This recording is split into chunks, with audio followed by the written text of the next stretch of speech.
혹시 달러도 지금처럼 많이 찍어내면 달러도 흔들릴 수 있다고 보시나요?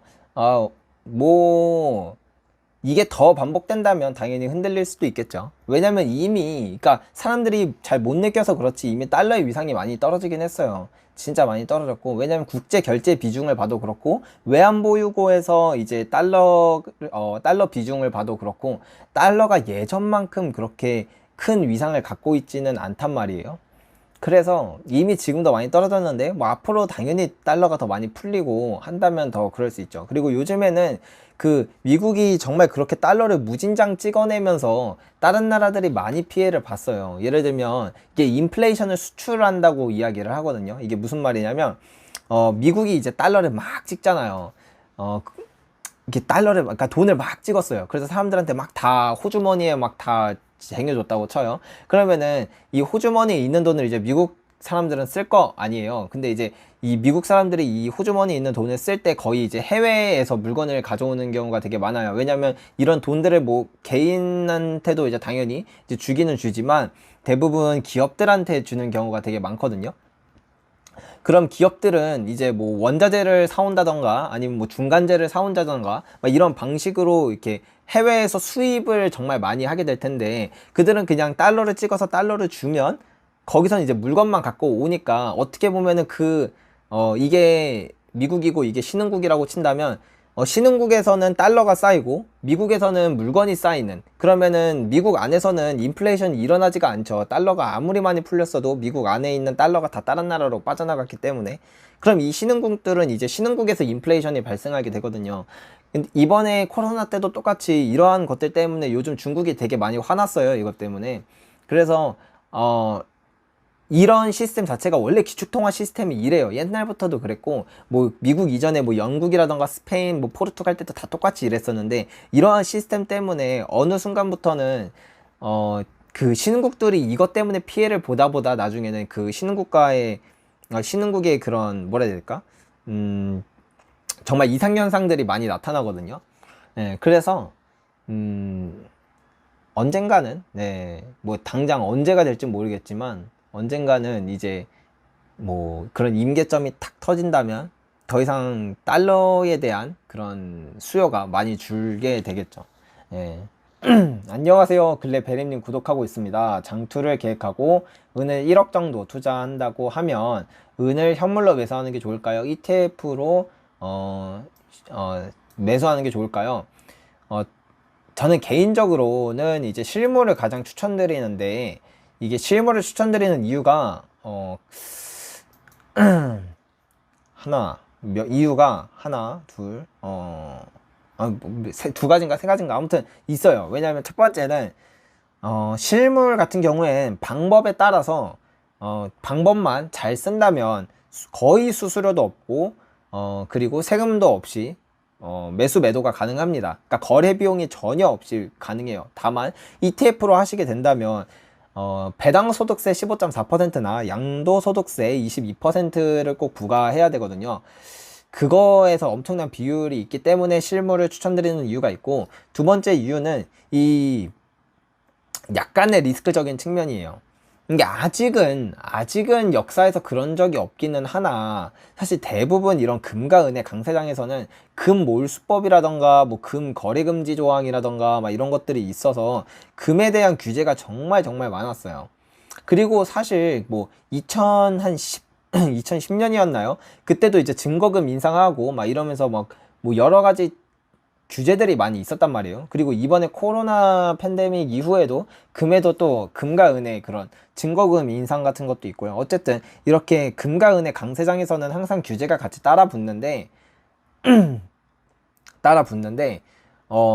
정말 극단의 상황으로 간다면 은 ETF 같은 경우에 투자했을 경우에는 뭐 ETF는 뭐 실물 인도 안 된다 막 이렇게 얘기하시는 분도 계시는데 되긴 됩니다. 그러니까 그 대신 제 알기론 10억인가 넘어가야 이제 그런 권리가 생기는 걸로 알고 있어요. 근데 어찌됐든 그런 것들을 권리를 아마 행사하지 못하는 일이 있을 수도 있고, 아니면 갑작스러운 상장 폐지라던가 아니면 국가에서 뭐 이거를 그냥 원화로만 바꿔준다는 식으로 그렇게 얘기가 될 수 있는, 얼마든지 그런 다양한 리스크들이 존재하기 때문에 실물을 갖고 있는 것만큼 모든 리스크를 제거하는 방법은 없다. 그래서 실물이 되게 좋다. 그리고 마지막 세 번째는 실물 가격은 국제 가격을 쫓아가긴 합니다. 그걸 이제 스팟 프라이스라고 얘기를 하는데, 스팟 프라이스를 쫓아가기는 하지만 그래도 이제 항상 똑같이 움직이는 건 아니에요. 예를 들면 코로나 팬데믹 때도 그렇고 2008년에도 그렇고 이렇게 그런 경제 위기나 아주 큰 급락이 있으면 은가격은 거의 반토막까지도 떨어지거든요. 근데 실물 은가격은 거의 한 10% 정도밖에 안 떨어져요. 그래서 이런 실물은 또 그런 쪽에서 가격 변동이 크게 하락하는, 그러니까 은가격이 크게 하락하는 경우에 오히려 그 가격 방어를 좀 더 많이 해주는 그런 게 있어서 실물이 또 좋아서 저는 그래서 개인적으로는 실물 투자를 추천드리는 이유가 있습니다. 금과 은이 가진 ESG 리스크가 어느 정도일까요? 저는 오히려 금과 은은 ESG에 엄청난 수혜를 받을 거라고 생각을 해요. 물론 진짜 그 시기가 왔을 때 결과가 어떻게 나올지는 물론 제가 뭐 당연히 확신을 드릴 수 있는 건 아닌데, 제가 그렇게 생각하는 일단 논리만 한번 들어봐 주셨으면 좋겠어요. ESG라는 것에서 사실 S와 G는 별로 의미가 없어요. 소셜과 이제 가버먼트는 뭐 옛날부터 당연히 그건 되게 중요하게 생각했고 계속 바뀌어 오던 거였어요. 근데 가장 중요한 건 이제 환경이 제일 중요한 내용인데, 자, 이제 ESG에 대한 규제가 들어갈 거예요. 아마 세상은. 그러면은 이제 보통 규제라고 한다면 이제 탄소 규제 같은 걸 하겠죠. 지금도 하고 있지만 이게 더 엄격해질 것이고, ESG 점수가 낮은 기업에 대해서는 뭐 대출이라던가 이런 것들에 대한 어떤 더 규제가 있을 거고, 높은 기업들에 대해서는 그런 것들을 되게 지원해주는, 대출이나 이런 걸 지원해주는 정책이 있을 거예요. 그래서 실제로 ESG 중에서도 그런 환경 쪽에 관한 그 그린 본드라고 이야기를 해요. 아마 여러분들 중에 처음 들어보시는 분들도 계실 텐데, 이렇게 ESG 점수가 높은 기업들에 한해서는 그린 본드라는 걸 발행할 수 있는 어떻게 보면 권리를 줍니다. 그린 본드라는 건 우리가 그러니까 특수 목적으로 채권을 발행할 수 있는 거예요.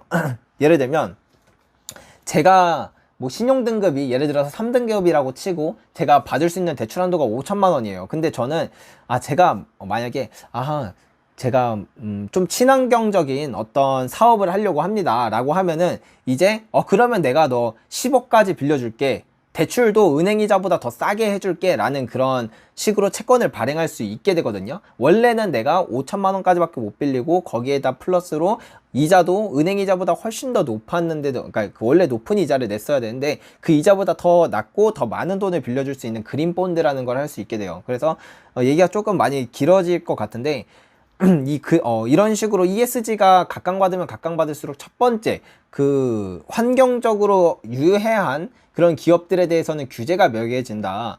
그런 금과 은을 따지면 그런 당연히 금광주나 이런 은광주 같은 경우는 환경에 친환경적일 수가 없죠. 엄청 친환경적이지 못할 텐데, 그러면 지금도 사실 금과 은 가격이 그래도 꽤 많이 오른 편이기는 하나, 요즘 제가 오늘도 그 베리골드라는 기업과 뉴몬트 골드코프라는 그 기업의 사업 보고서를 읽었는데 판매 마진이 진짜 적어요.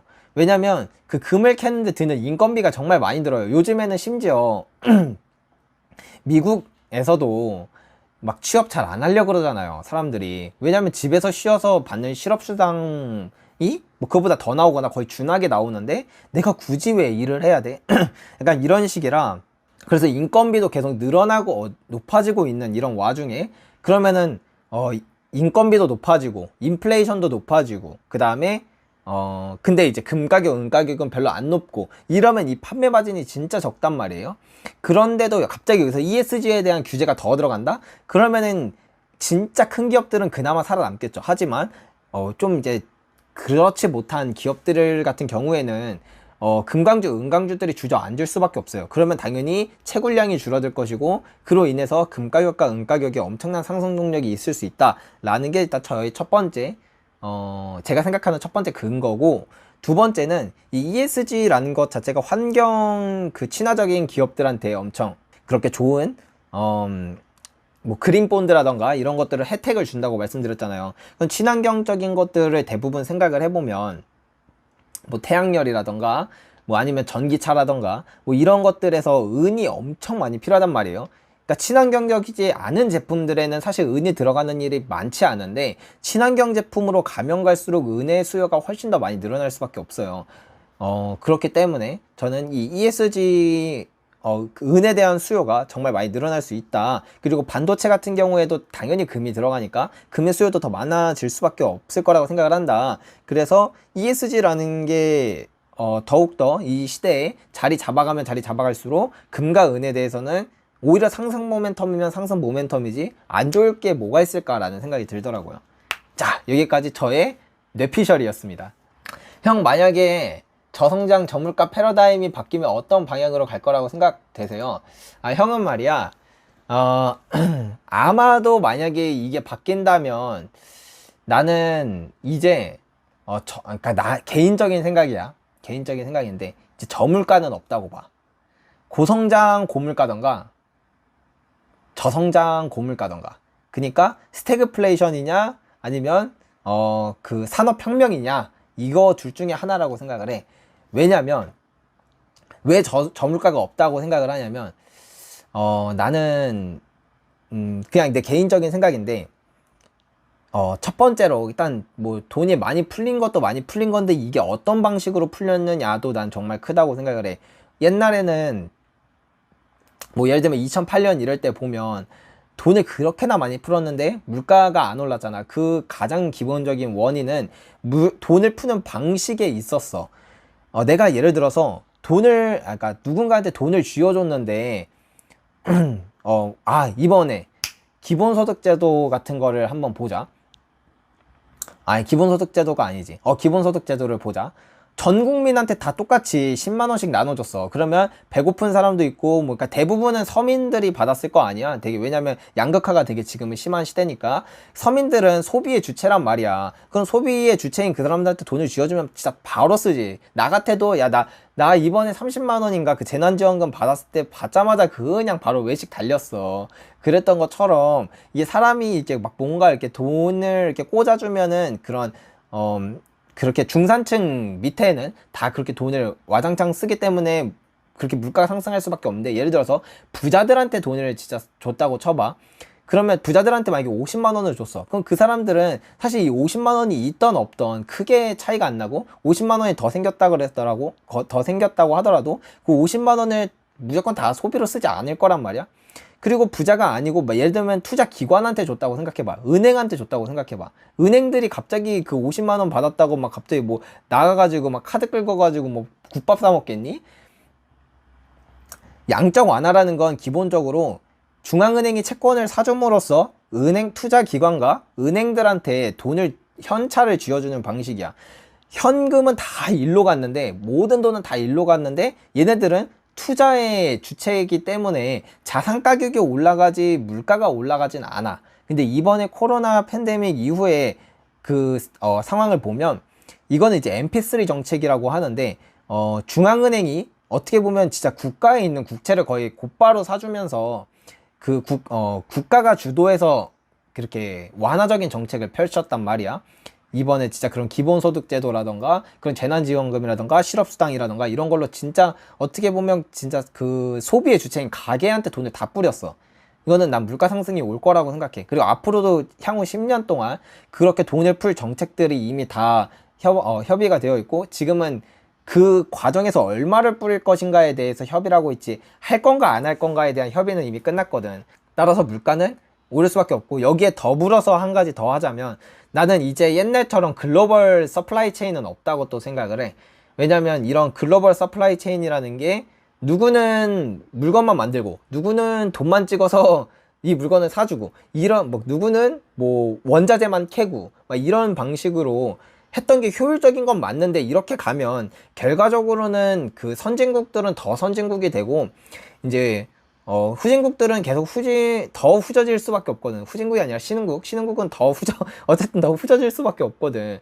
그러다 보니까 어느 한계점에서 얘네들이 자꾸 이거 너네만 배불리는 것 같아 라고 이렇게 반발이 일어나면서 이건 지금 인류의 역사를 이야기해 주는 거야, 인문학적으로. 그렇기 때문에 이런 서플라이 체인이 생겼다가 끊겼다가 생겼다 끊겼다가 계속 반복하는데 지금은 점점 끊겨가는 추세고 뭐 2018년부터 미중 무역 분쟁을 시작으로 이게 더 악화되고 있지. 요즘은 팬데믹 때문에 살짝 또 그렇게 손을 그렇게 옛날처럼 그렇게는 안 하고는 있지만 앞으로 이게 나는 계속 더 지속될 거라고 봐. 그럼 서플라이 체인이 끊어진다는 건 모든 상품에 대한 비효율이 발생한다는 건데 비효율이 발생하면 그만큼 가격이 뛸 거고 물건 가격이 뛰면 당연히 인플레이션으로 일어나겠지. 그래서 나는 좀 얘기가 길어졌는데 어쨌든 저물가는 없다고 봐.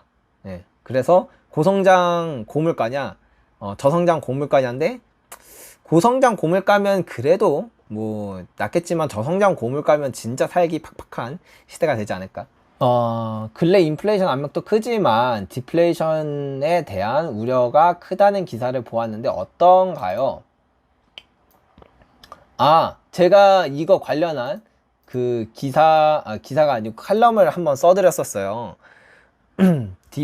원래 그 지금 요즘에 미국 뭐 정부 부채가 너무 크다, 역사상 최대치다, 이거 이제 터지면서 하이퍼 인플레이션이 올 거다 막 이렇게 말하시는 분도 많은데 미국 모든 역사를 이제 통틀어서 보면 미국뿐만 아니고 이제 모든 역사를 통틀어서 보면 정부 부채가 정말 높았던 시기에는 항상 디플레이션이나 아니면 디스인플레이션이 왔습니다.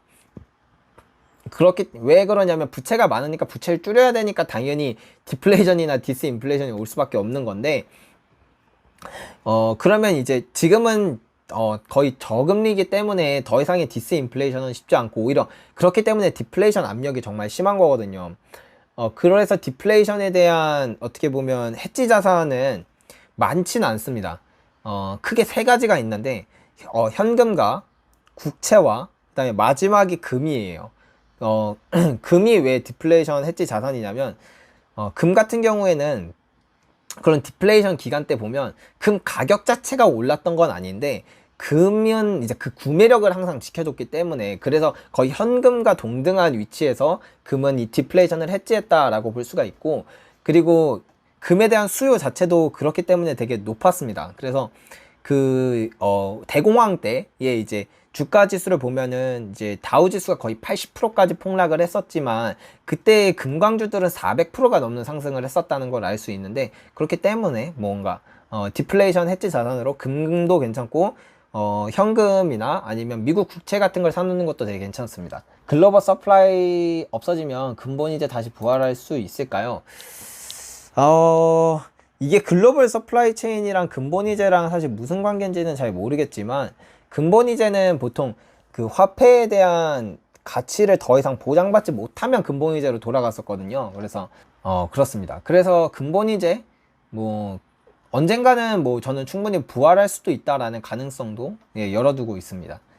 어떤 분들은 야 이제 뭐 언제적 근본이제냐 막 이런 말을 하시는데 아니, 가능성은 당연히 존재해요. 옛날에 그 영국의 파운드에서 미국이 그걸로 넘어가기 전까지도 원래 그 근본이제가 영국에서 먼저 끊겼고 그 다음에 한동안 진짜 한참 동안 근본이제가 없이 생활을 했었거든요.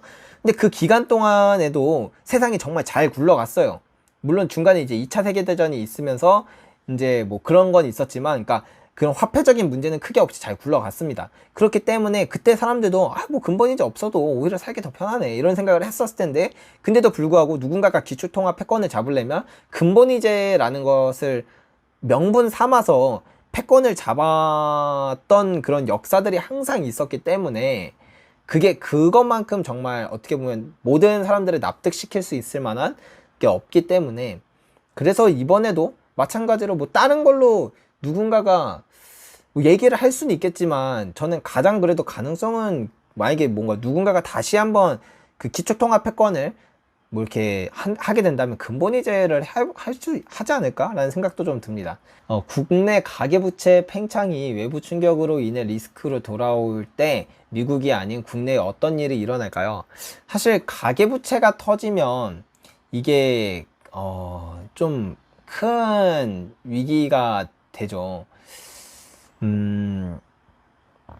다만 이제 그 위기의 수준으로 볼 때 어떤 위기가 가장 뭐 세냐 이런 걸 보면 보통 기업이 터질 때가 가장 위기가 큽니다.